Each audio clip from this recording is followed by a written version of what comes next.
What is going on? I want to welcome you from Half Court for today, June 12th, 2024. I'm one of your hosts, Sean Murphy, alongside Mr. Hollywood, Jeff Iafrady from Crunch Time. Jeff, how are you doing today, my friend?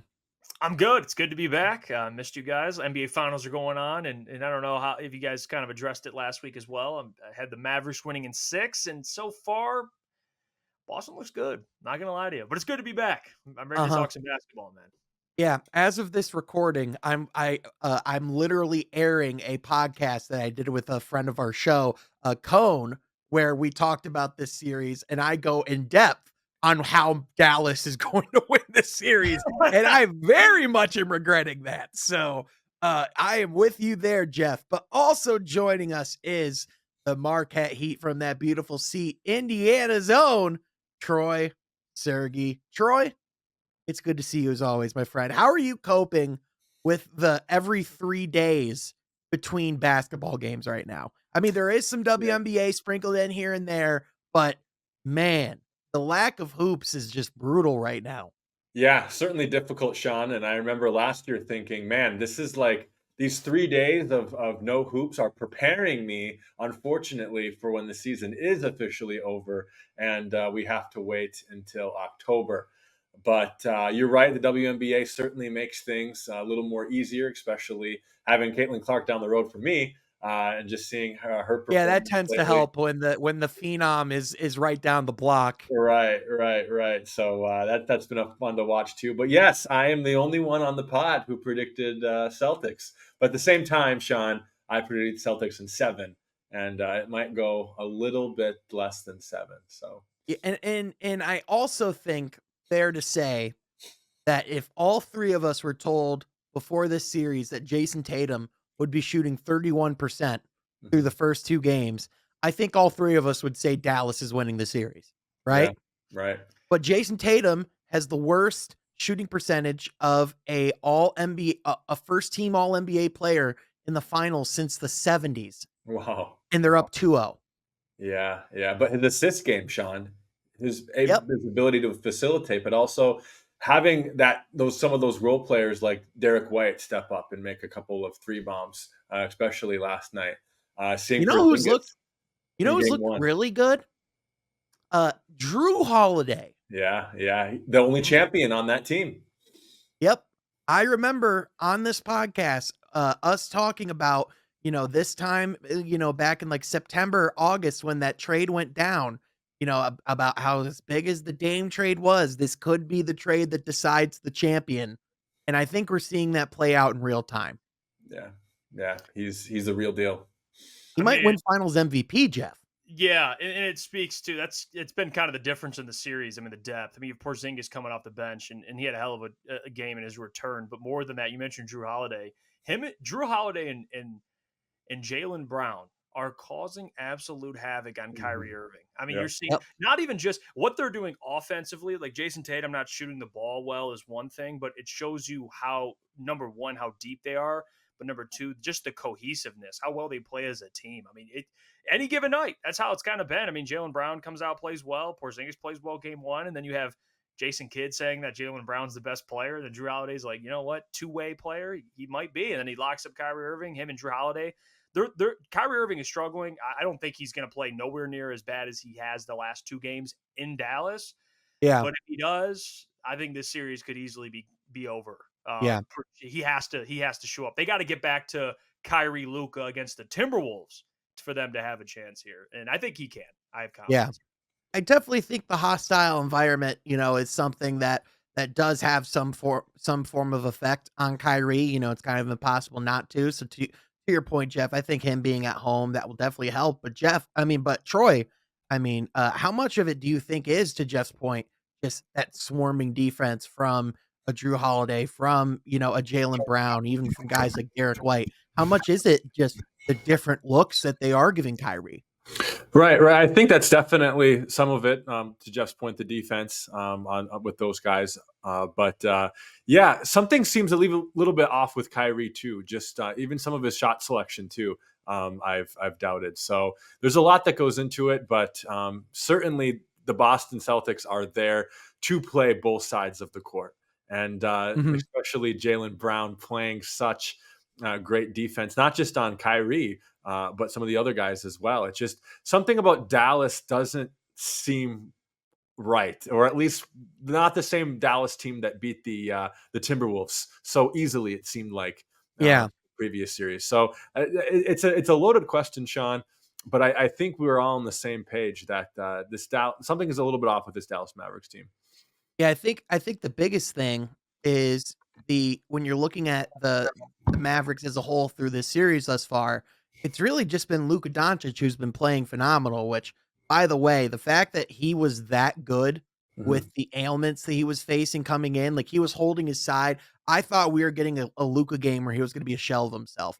And it's like, "Oh, nope, this guy is 29 through the first half. He's a freaking lunatic."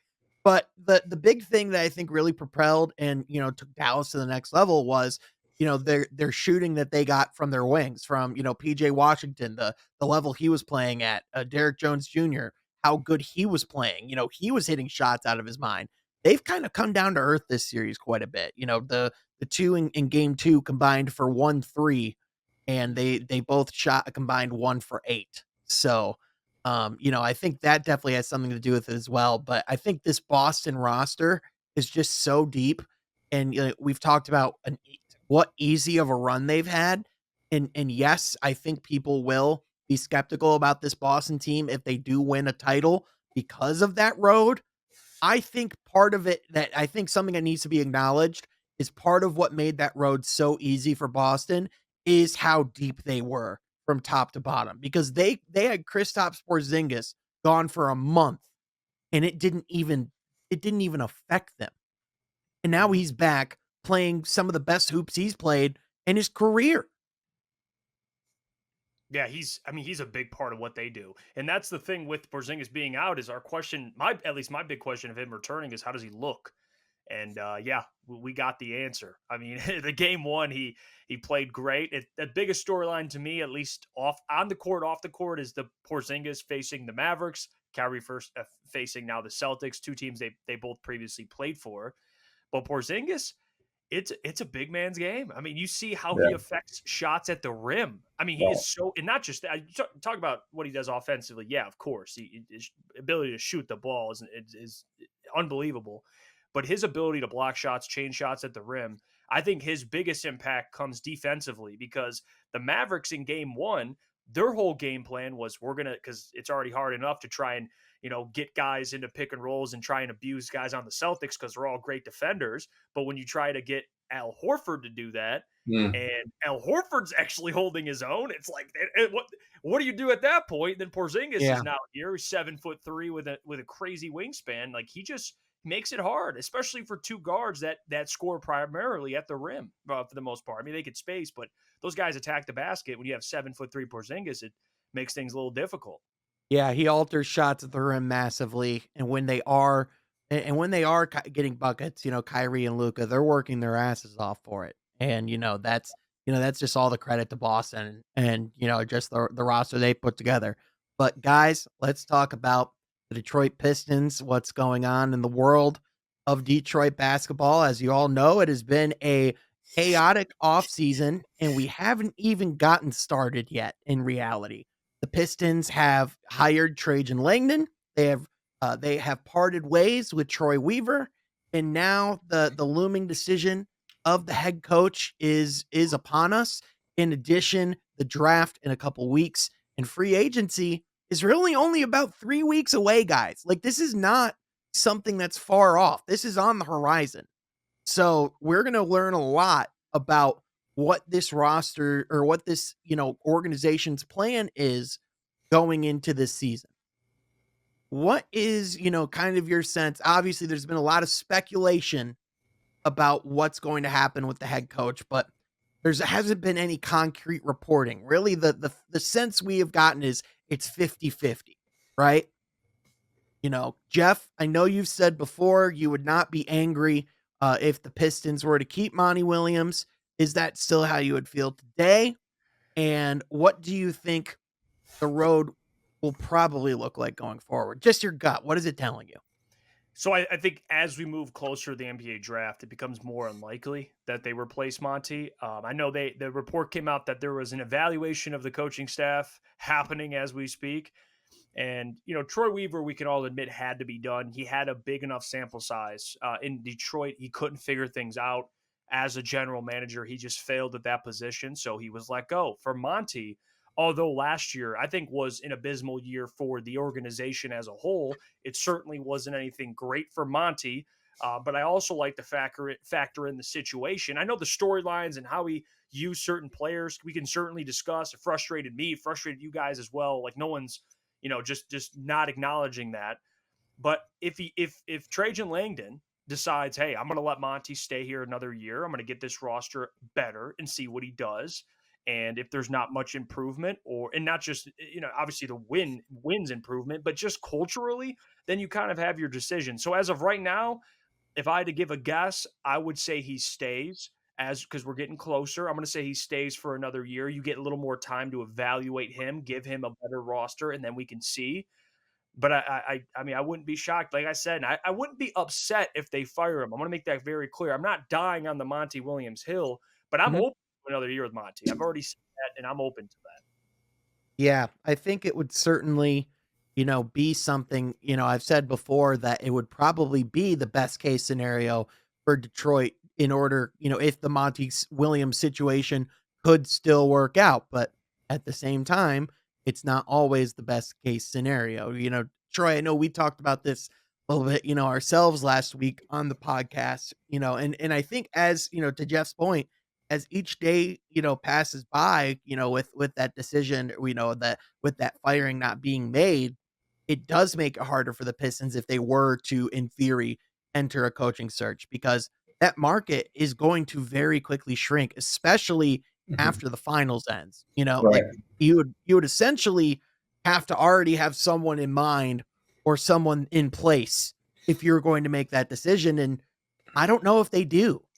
Right, right. And even last week, Sean, we said next podcast, which would be today, we'll have a better idea, hopefully, of it. And we really kind of don't, because you're right, that 50-50 number is still probably odds I would give as well.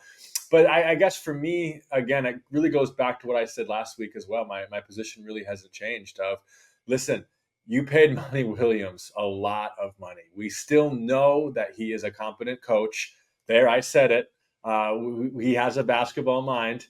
I know this. Trust me, I know how difficult this last year was, but I think with new president of basketball operations, really going this hard and being aggressive this offseason in the trade market as well, I think is going to be really important. I just think that this roster that we saw the last game of the season in April is not going to be even close to the roster we see in October, and for that I'm okay with keeping Amani Williams. Yeah, and I think that totally makes a lot of sense, Troy. And I know, I know that's not the popular opinion in the fan base. Again, because of the season that the Pistons have had and the seasons that have stacked up, I think there's just certain Pistons fans out there that, for lack of better terms, want blood, right? And that's just kind of the way it is. But we'll see what happens over the coming weeks. But nonetheless, I think with that, not only are the Pistons having to make a decision on, what they're going to do at head coach, they also have to make some decisions on what they're going to do in the front office. And someone that we talked about as a candidate and someone that was a potential of interest for that president role was Dennis Lindsey, who was formerly of the Jazz, who now is part of the Mavericks. According to Mark Stein and corroborated by Corey Woods, the Pistons are still interested in adding Dennis Lindsey to their front office staff.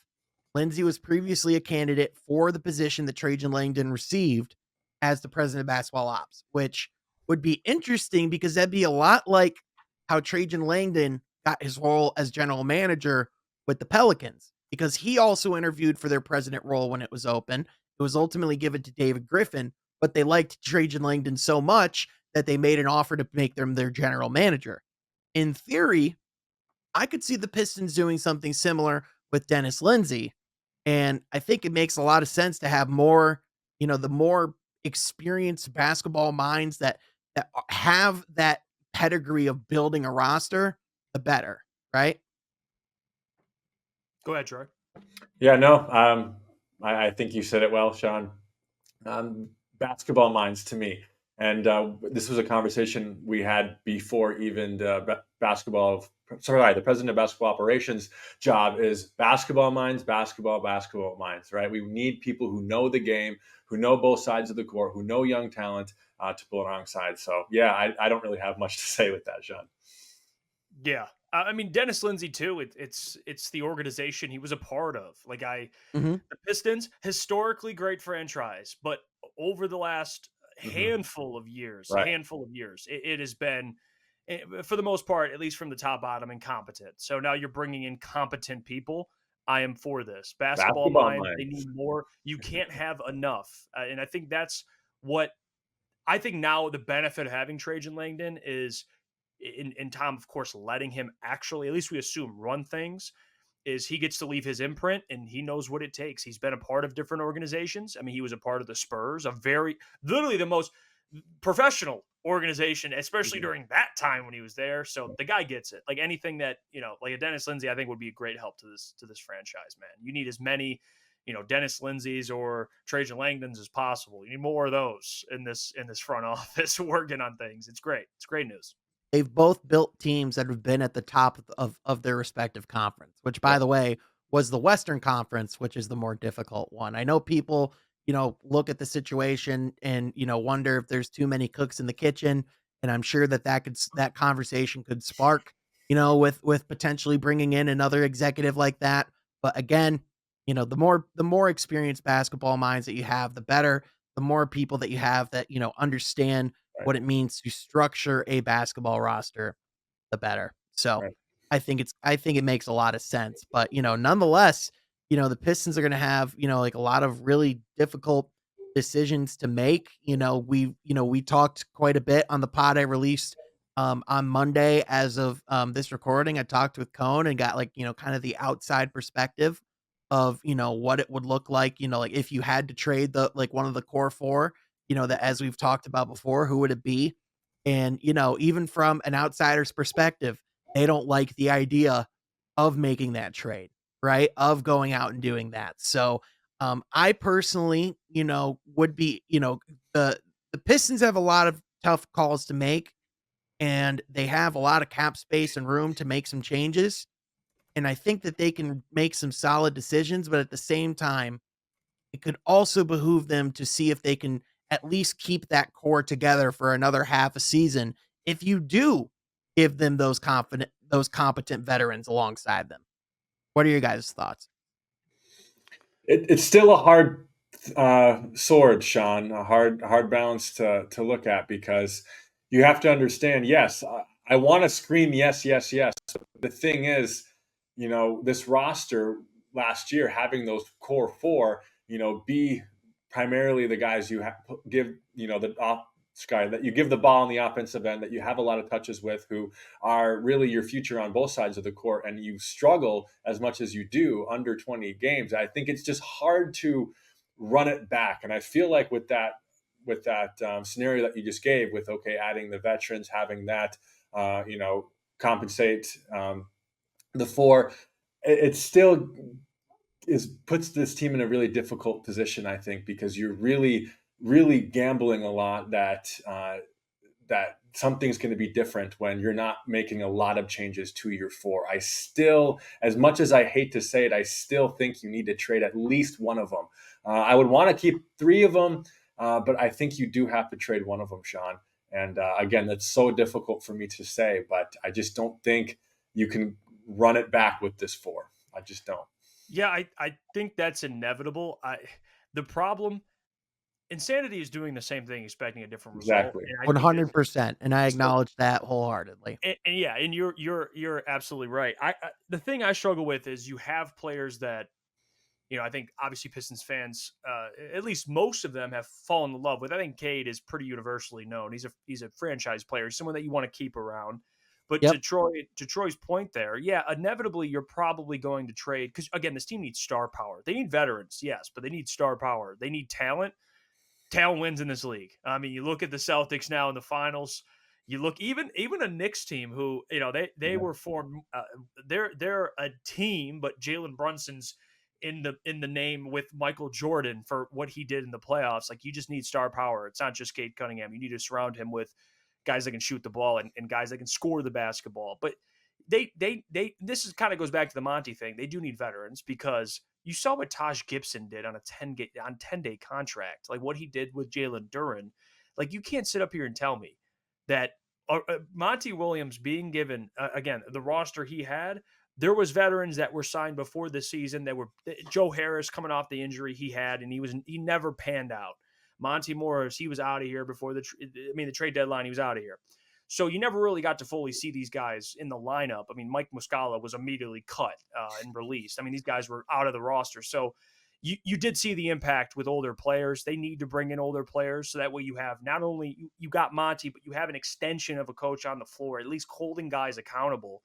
I mean, it's hard. Your best player is only going into his fourth year. I mean, he is a leader, of course, and he's a franchise player, but that's a lot of responsibility. You need some other guys in there. So again, You whether need it's guys who can veterans, take that pressure off his shoulders. absolutely. Whether it's veterans, star power, you need a mix. And the star power, to Troy's point, would probably involve trading away Ivy. I Exactly. think that would be the easy one, in my opinion. Duran's been floated, but Ivy, I think you'd get probably the most for, in my opinion. I still think, though, that the most likely route that the Pistons have to getting that star alongside Cade is by the development within within the draft, within at least some of those True. prospects that they have, right? Like, when you look at what's the most realistic route, and I think, this offseason, I don't really know, if going for stars is going to is necessarily going to be the route. Like, I think, as I've said before, hitting a single or getting a solid double, just getting on base and making a productive step forward, I think would be a good, like, I think a Malik Monk would be a huge win. Like, let me put it that way. You know Yeah. what I mean? Right. I agree. Yeah, at this point, yeah, Malik Monk would immediately come in and be one of your best players. Which I don't know if that's more of a detriment. I don't know if it says more about the team or it's just Malik Monk is a good player, which he is. But they do need those types of guys. But you're right. And look at the franchise players, even in the finals now. Luka, not a number one overall pick. Yeah. Jason Tatum, not a number one overall pick. Kyrie Irving, he was a number one overall pick. But they've acquired him via trade. Jaylen Brown, not a number one overall pick. Porzingis, all these guys they built. Obviously, most of them are on their same team. Others were traded. But for the most part, yeah. I mean, the NBA is kind of incentivizing teams now to build through the draft. Like, that's why the Yeah. aprons are now a thing. It's like they want Absolutely. homegrown talent. And with the Timberwolves landing Anthony Edwards, he was a number one overall pick, but there's players that aren't number one overall picks that are superstars in this league. I mean, Giannis or Jokic or Right. players like that. So I see that Yep. point too, Sean. Especially Right. for this market, you're not signing anyone in free agency that's big time that you're going to convince to come here. You're just not. And the collective bargaining agreement certainly helps franchises like ours more than some of the bigger market teams. So, Yeah, it's definitely geared to give the small market teams a better chance for sure. And, kind of the more, imminent decision they'll have to make, as far as, personnel, players, is the NBA draft coming up here in a couple of weeks' time. Now, this class obviously has been, a lot of different conversations been had. If I'm being honest with you, as the closer it gets, I think it's even more up in the air on who's going to be the number one overall pick. I think the consensus for a while was gonna be Alex Sarr. Now that really hasn't been talked about as much as the scenario for the Hawks at 1. There's a lot of different names getting thrown around, but, some names I'm hearing, as far as, that, front offices really like, or that I'm hearing a lot of buzz, just, on social media and online as a whole. Donovan Clingan from UConn, really good rim protector. I think he's someone that could be really solid in this league. I know, according to the Ringer, the 5th best prospect in this draft, that would technically, if he were to fall to Detroit, would be Reed Shepherd, which, I think he's someone that makes a lot of sense as well, just adding some form of shooting. But, this isn't going to be the draft where they get that star. But the last time we said that was the Giannis Antetokounmpo draft. But at the right. same time, again, they just need someone who can come in and in some form just give them some productive minutes, because I think that's kind of been some of their struggles, like from especially from some of their rookies. Like Marcus Sasser has had flashes of brilliance, and then he's had flashes of almost being a liability on the court, right? Sure. Right. Right. But Sean, too, I guess we are talking about the draft and drafting a player, but we just got off talking about trading one of the pieces. Do you throw that pick in there? I know we've debated that a little bit more, but is that something you still want to bring up, or are you still locked in right now that we're going to keep the pick? No, I mean, I think that is certainly the discussion. I think, I think kind of my question was, if there was, Sure. kind of that, if in the scenario they were to keep the pick, I guess my question would be, is there a prospect that would interest you? I personally think that more than likely trading the pick does make a lot of sense, but they could also add some form of value this draft. Yeah, and I look at this draft and obviously extensively. We've been talking about it, and also I've talked about it with Pistons fans on here and in Bleacher Report. It seems like the most consensus, at least for the players, seems to be Reed Shepard's been brought up, of course. Yep. You have Dalton Connect, who I think he's not a player you're necessarily swinging for upside, but proven shooter, and I think he's got a little more there. But he can immediately contribute to any team immediately when he's drafted. Yep. Modest Berzelis, who he kind of fits the mold for that four, but to me the shooting's still a question. That's something that I think if Yeah. that's always a thing with a lot of players. I feel like we say that a lot. If this guy can get a shot, all these things will pan out. But that's the thing. I mean, I look at a player too like Zachary Risacher, who was a projected number one pick months ago, and now he's dropping to 5 for the Pistons. That to me, and I know Trajan's mentioned this in an interview prior to coming here about if he's selecting in the top 5, you're trying to hit on star players. I think that kind of speaks to maybe his philosophy in terms of who he would take.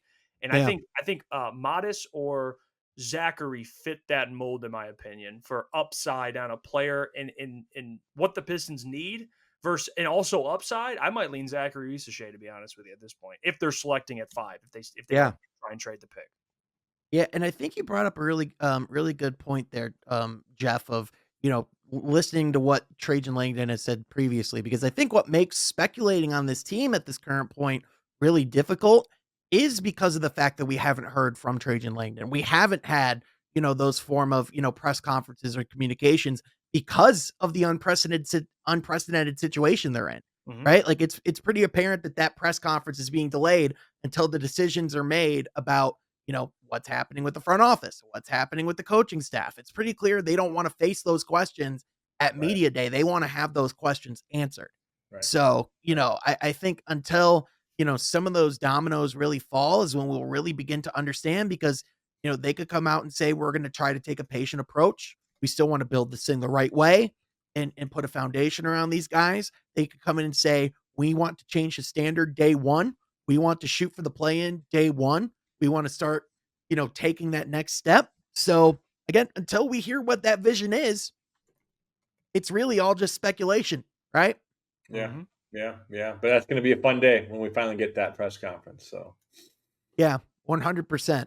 Something that we don't have to speculate on anymore. Two things actually, is the Los Angeles Lakers head coaching position, namely Dan Hurley made his decision today to stay at UConn. We talked last week, Troy. I thought he was gone 100%. I think you talked about, just like, how good it would be for UConn to, for him to stay. I know Booner on Crunch Time was a big proponent of Hurley staying. What do you think this means for the Lakers? And do you think this now primes JJ Redick to slide in and take that Los Angeles Lakers coaching job? Interesting to note, according to Woj, he has still not had a formal interview with the Lakers. yeah, that's going to be interesting. I certainly think that's going to be their next avenue, at least exploring an option with him. But you're right, Sean. We talked about a couple of weeks ago. That has potential to really backfire because, again, we know LeBron and AD can be high maintenance at times. So LeBron being an understatement of high maintenance at times. So with He that being really said, needs to respect whoever's coaching him. He right, right. really needs to respect him. Right. And I think that raises the question of, do you listen to the first time coach. Not only do you listen to the first time coach, but do you listen to that 3-point shooter on the Clippers, right? So he's not even an NBA champion, right? Or, a 5-time All-Star or a 1-time All-Star, right? He's So not a player that was on his caliber. He's like, oh, he was just the sixth man. yeah, yeah. So I could really see that raising a lot of questions for what exactly the Lakers are going to do with respect. Sorry, the Lakers players are going to do with respecting him. But also, what we talked about too last week, Sean, that I think even plays even more of an important question to look at is what's this roster going to look like at the start of the season? Sure, we know and it can assume AD and LeBron will be there. But what about D'Angelo Russell? Probably not. He's probably gone. Now, are they going to explore Austin Reeves's market? I don't know. So really that third and fourth option are going to be key too of what kind of coach do you want coaching that third and fourth option. So we'll see. But yeah, I think, of course, their next step is going to look at Redick. I think and Jeff, I also think the difficult thing for the Lakers as well is it was pretty apparent over the last few days that they were willing to make a pretty significant commitment to Dan Hurley, like long term, especially, which is something that they have not done in the recent past few years. Do you think that they're going to show whoever they bring in that same level of commitment when they rolled the red carpet out for Dan Hurley? They aggressively have been pursuing him since the beginning of the offseason. I mean, this was not an over the night thing. Yeah, it's showing your cards, which, is something that, especially you're in a city like LA, but not only that, you're an organization like the Lakers. You look unprofessional when you have this type of information being leaked. Now, if you do bring in a JJ Redick, he will for sure now be known as the fall guy or the second option, even though there was reports initially they were talking to him. Like, when you have all these reports coming out from Woj that the Lakers have been set on Dan Hurley and are fully set on giving him a long-term deal, and the Lakers have been on Dan Hurley since the beginning, and now Dan Hurley resigns, the Lakers are sitting there empty-handed with candidates that they're going to have to choose from. That, to your point, there's no evidence to suggest they're going to commit to long term, which has been really the Lakers' biggest issue the last handful of years. So I don't know. I like JJ Redick. I'm curious to see how he translates into being an NBA coach. I think he's one of the smartest guys. I listen to him all the time. He's great as an analyst, great as a podcaster, but that puts him in a tough situation, and that's someone that you're probably going to have to promise at least long term.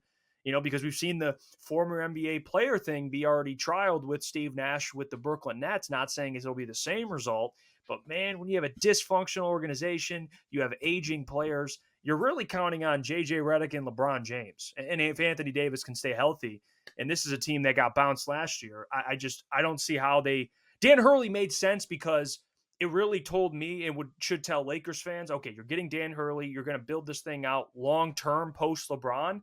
JJ is a win now move with a team that isn't built to win now.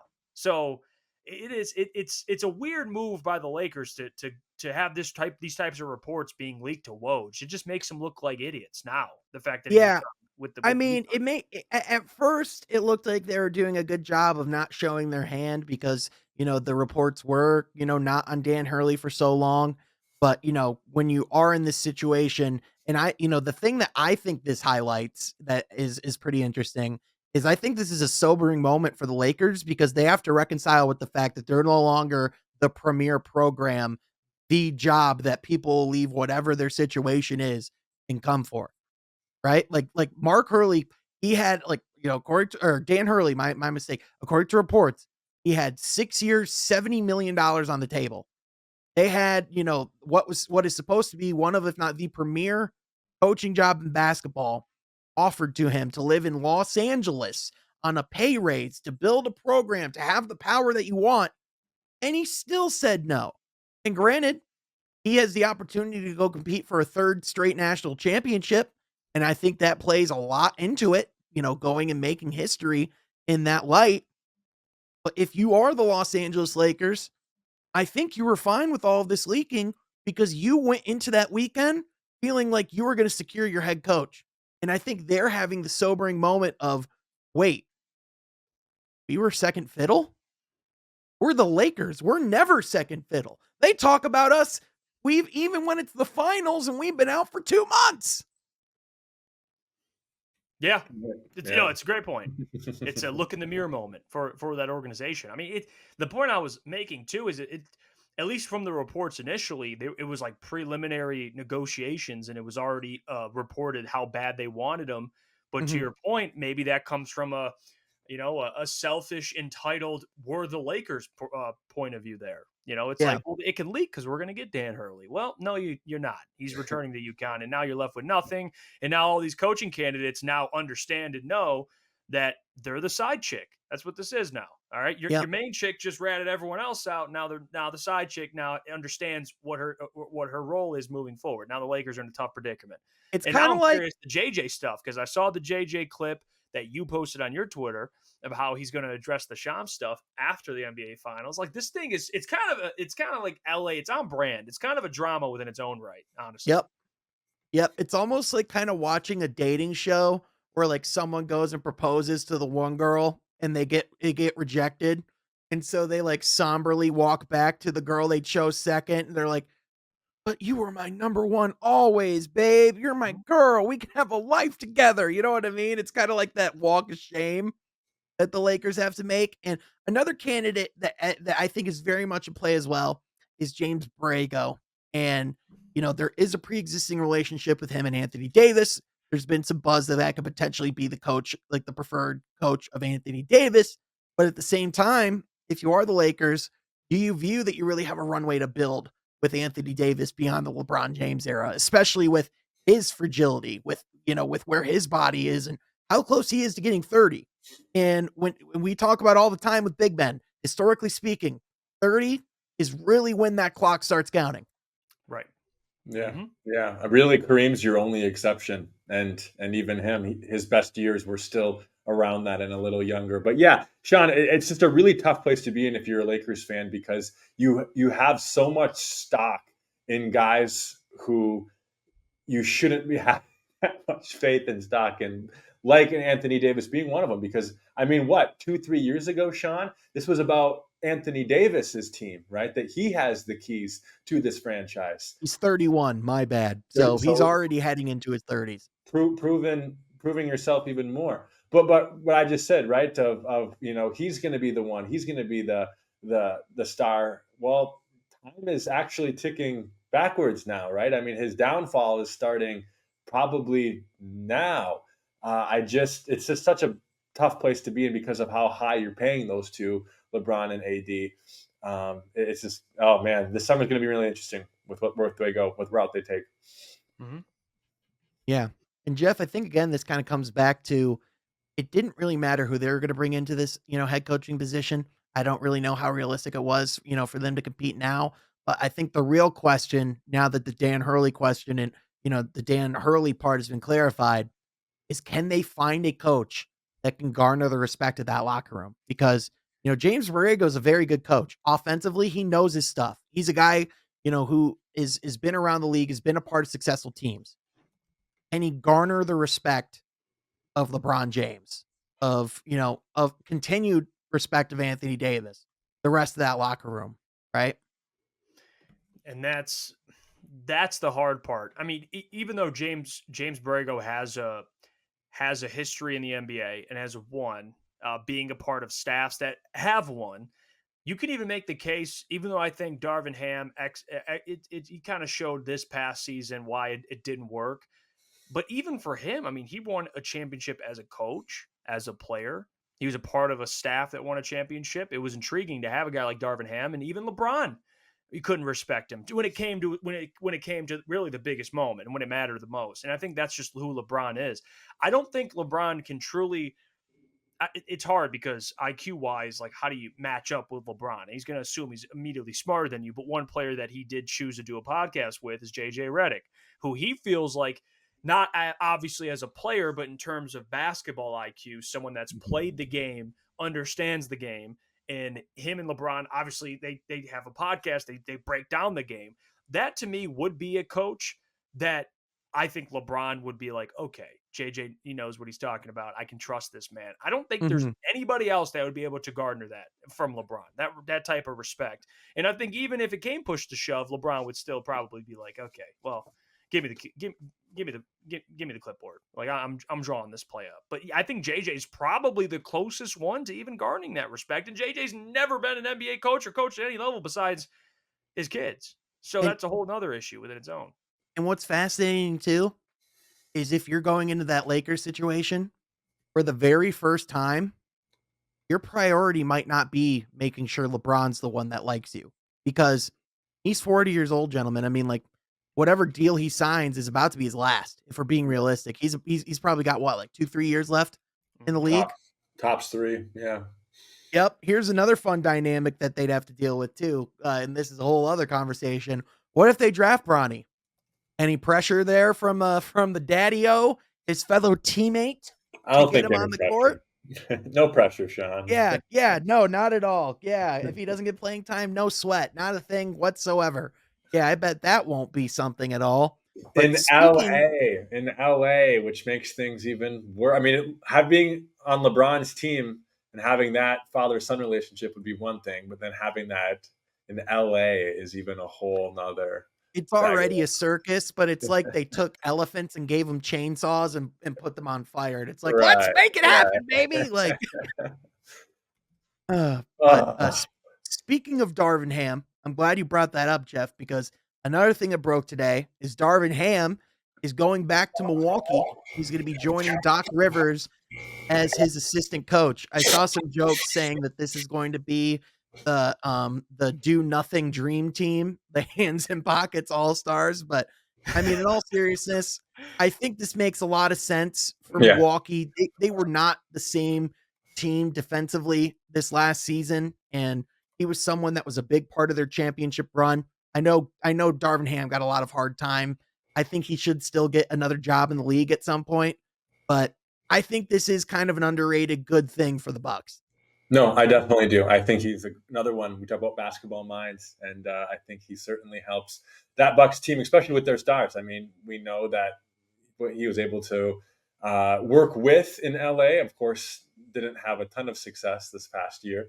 But I think working with a Dame now, coming back and having him to work alongside up with Giannis is going to be great because, yeah, I mean, before the season started, we thought it was a lock that this would be Bucks and Celtics in the conference finals. And we know the health issues that Milwaukee had, but I just think this is a great turnaround for Darvin Ham, being able to work with this roster and hopefully make them pretty competitive next year. Yeah, and Yeah. I think Darvin Ham in the current role he's in, even though I don't like Doc Rivers that much as a head coach, at least the last about decade or so, I've never been a fan of him. But I do think Darvin Ham, in terms of the players, that's you're a step closer to getting that locker room locked in. I mean, Darvin Ham was obviously a part of the staff that helped them when they had success, but more than that, all it takes is Giannis going to the man up top and being like, "Get this guy out of here." And signing Doc Rivers to be their head coach is a whole nother thing. I didn't think it was a great idea, but you at least get an assistant coach that again can relate to the players and at least keep those guys, from trying to temper the temperature of the room a little bit. So Yeah, I bring don't I some don't mind this at all. stability. Bring some stability and bridge the Yeah, gap between that old regime and the new. Because there's been perfect. so much instability for this team over the last year. They've had 3 head coaches in the last 12 months. Yeah. So, for them to have, to have a training camp with, and to have someone on the bench that they know, that they trust, that they respect, that they won a ring with, so they know that what they're saying has weight behind it. It just makes all the sense in the world. So, Yeah, you the know, ring dynamic, I forgot about that. That adds a lot to it as well. yeah, 100%. But boys, it's going to be a fascinating few weeks here. I mean, it is the best time of the year with free agency looming. I am going to miss basketball, but it's always great to be able to come here, talk about it with you guys, break it all down. And it's great to have you join us from home as well. If you like the podcast, make sure you like the video down below, subscribe as well, and be sure you're following my guys on social media as well. Check out Crunch Time with Jeff and Booner Monday through Friday from 8 to 10 live on YouTube. But that is going to do it for now. Thank you so much for listening. We'll catch you guys next time from Half Court. Be sure you're subscribed.